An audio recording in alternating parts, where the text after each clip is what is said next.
पानी पानी लीजिए, पानी लीजिए। क्या कदर मचा रखा है, ना खुद सोते हो ना दूसरों को सोने देते हो। अरे जीना हराम कर रखा है, मरते भी नहीं हो तुम लोग। बहू, वो बुखार ज्यादा हो गया तो इसी वजह से पूरा घर सड़ा रखा है। छी छी, कितनी गंदी बदबू आ रही है। अरे तुम्हारी जिंदगी जितनी कटनी थी तुम्हारी तो कट ली, अरे कम से कम दूसरों को तो जीने दो। तुम्हारी वजह से मैं और मेरे बच्चे भी बीमार हो चुके हैं।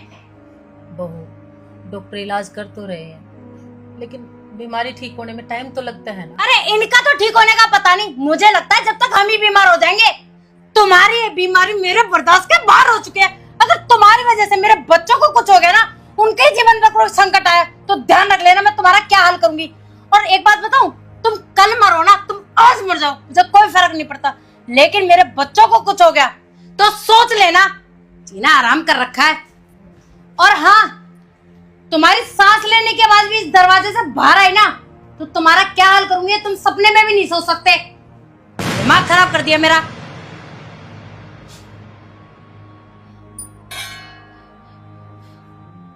पुष्पा, रो मत। पता नहीं भगवान कौन से जन्म की परीक्षा ले रहा है। मैं तो इस एक ही बात कहना चाहता हूँ ऊपर वाले से कि हे प्रभु उठा ले, ये जिंदगी ढोते ढोते थक गए हैं। आप ये कैसी बातें कर रहे हैं? अगर आपको कुछ हो गया तो मैं कहाँ जाऊंगी? आपके होते ही हमारी ये दशा है, और आपको कुछ हो गया तो फिर कि मेरा क्या होगा, ये भी तो सोचो। कुछ नहीं। पानी पानी पानी पानी, खांसी नहीं आएगी, पानी पीजिए आराम से। आप बोलिए मत, आप आराम कीजिए बस। तेज मत बोल, नहीं तो बहू को आवाज सुनाई देगी, वो फिर आ जाएगी, फिर आ आप जाएगी। आंखें बंद करके सो जाइए बस। हेलो। तुम हो क्या? क्या हुआ आज? तो कुछ मूड ठीक नहीं लग रहा। रमेश, जाके चेंज कर लो। अरे क्या हुआ अर्चना, इतना गुस्सा क्यों कर रही हो? यार मुझे बात नहीं करनी ना, एक हफ्ते से सो नहीं पाई हूँ मैं। कारण है तुम्हारा बाप, सारे दिन और रात खांसते रहते। एक तो सारे घर में गंदगी मचा रखी है, मैं बीमार हूँ, मेरे बच्चे बीमार हैं। रमेश, मैं स्ट्रिक्टली बोल रही हूँ, या तो अपने बाप से बात कर लो सीधा सीधा, नहीं तो मैं मेरे घर चली जाऊंगी। मुझे नहीं रहना इस घर में, फैसला लेना पड़ेगा अब तुम्हें। अरे यार टेंशन मत लो, मैं माँ बाबू जी से बात करता हूँ। तुम्हारे बिना मेरा क्या है यहाँ पे? जो कुछ है तुम ही तो मेरी। जब ऐसा है ना तो कर लो अपने बाप से बात। आ रही बात समझ में? और तभी मुझसे बात करना। गुस्सा मत करो, चाय बना लो, तब तक मैं चेंज करता हूँ, फिर बात करते हैं, ठीक है?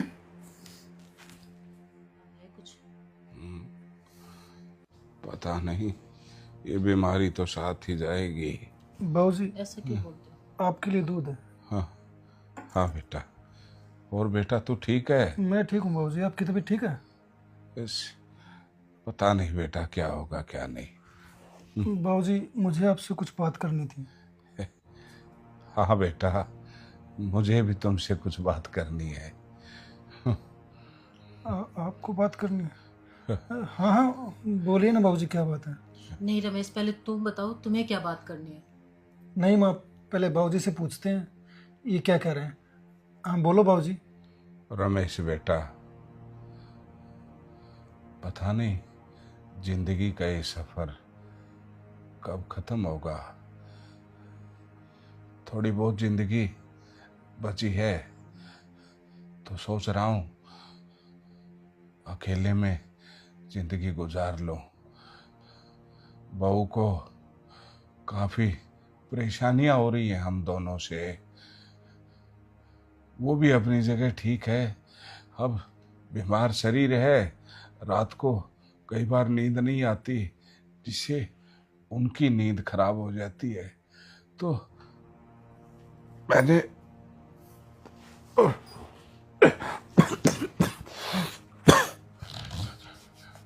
तुम्हारी माँ ने एक फैसला किया है बेटा कि जो बची हुई जिंदगी है उसको हम वृद्ध आश्रम में गुजारें। इससे क्या है कि हमारा भी वहाँ पर बुजुर्गों के साथ समय व्यतीत हो जाएगा और आप लोगों को भी कोई दिक्कत नहीं होगी। तो बस यही बात कह रहा था। तो तुम्हें कोई दिक्कत तो नहीं है बेटा? अरे नहीं नहीं बाबूजी, आप बड़े हो, आपने जो फैसला लिया है वो ठीक ही लिया होगा, इसमें भला हमें कोई एतराज़ नहीं है। कसूर तुम्हारा नहीं है बेटा। जो ये जिंदगी है ना, इसको आज तक कोई नहीं समझ पाया। पहले माँ बाप 5-5, 10-10 बच्चों को पालते थे, पढ़ाते थे, लिखाते थे, उनकी परवरिश करते थे। लेकिन आज 5 बच्चों से या 10 बच्चों से उनके माँ बाप नहीं पाले जाते। कम वक्त ईश्वर ने ये जो बुढ़ापा बनाया है ना, ये गलत बनाया है।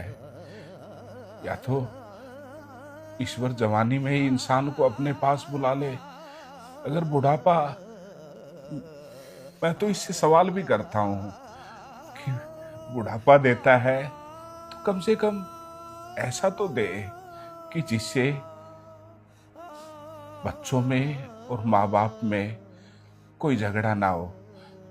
हर दूसरे घर की कहानी है, अपने घर की कोई नई कहानी नहीं है। और तुम्हारी बातों से लग रहा था, तुम आते ही बोल रहे थे बाबूजी मुझे तुमसे बात करनी है। तो मेरे ख्याल से यही विषय होगा। तो बस यही सोच के कहा बेटा भी बहू भी खुश रहे और हम भी खुश रहे। जो ये मकान है ना बेटा, ये तुम्हारी माँ के नाम है। जब इसका जन्मदिन आया था तो मैंने इसको गिफ्ट किया था। तो इस मकान से तुम्हारी माँ तो नहीं जा पाएगी और तुम्हारी माँ के बगैर मैं नहीं रह सकता, क्योंकि एक यही तो है मेरा सहारा। बेटा बहू सबको देख चुका हूं मैं। तो बस तो बेटा और बहू और बच्चे, तुम अपना रहने का कहीं और इंतजाम कर लो, क्योंकि बहुत से परिवार ऐसे हैं जिन पे घर में उनकी इज्जत नहीं होती।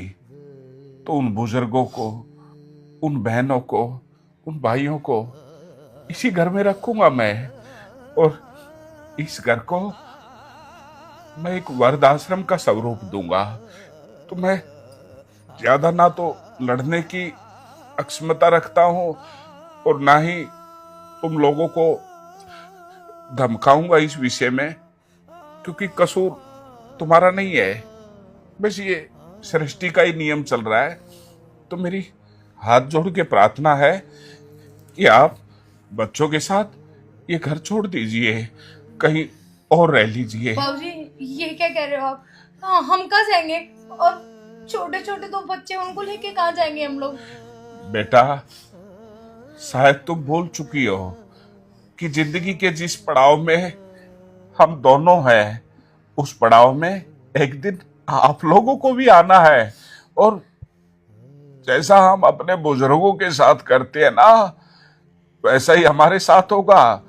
तुम्हारे भी बच्चे बड़े होंगे, उनकी शादियां करोगे, उनकी बहुएं आएंगी, और फिर तुम किसी कोने में खास रहे होगे तो वो आके ये बोलेगी खबरदार, इस घर से अगर सांस की भी आवाज आई तो वो सांस की आवाज हम आपको परेशान नहीं करेगी। अब चले जाइए यहाँ से। ऐसे मत करो बाबूजी, हमसे गलती होगी बाबूजी, हमें माफ कर दो। बेटा मैं तुम्हें माफ कर दूं, लेकिन मैं दोबारा वही दिन नहीं देखना चाहता जो दिन बहू हमें पिछले 2 महीने से दिखा रही है। कितना हमें तो तुम्हारी माँ को बोला था कि बेटे को कुछ मत बताना, हम चुप थे। लेकिन अब बात बर्दाश्त से बाहर हो गई थी बेटा, और अब मैं भी इस बात को और बर्दाश्त नहीं करूंगा। तुम यहाँ से चले जाओ। आप लोग मत करो ये ड्रामा। क्या दिखाना चाहते हो तुम? कि मैं तुझे माफ कर दूं तुम दोनों को? कल फिर एक सिलसिला शुरू हो जाए कि ये इसकी वजह से मेरे बच्चे बीमार हैं। हाथ जोड़ता हूँ, मेरा हाथ न उठ जाए। नहीं बाबूजी, निकल जाओ। पुष्पा, इनको मेरी नजरों से दूर कर दो। मैं यही सोचूंगा कि मुझे कोई औलाद नहीं है। आप इतना गुस्सा मत कीजिए, आपको कुछ हो गया तो मेरा क्या होगा? नहीं बाबूजी।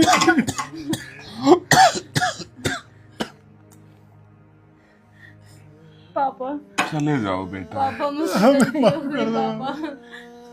मैंने आपको हमेशा अपना ससुर समझा, पर मैं वादा करती हूँ आज के बाद मैं हमेशा आपको अपने पिता समान समझूंगी। पुष्पा, क्या इस बात की तू जिम्मेवारी ले रही है कि हमें ये ताने नहीं मिलेंगे?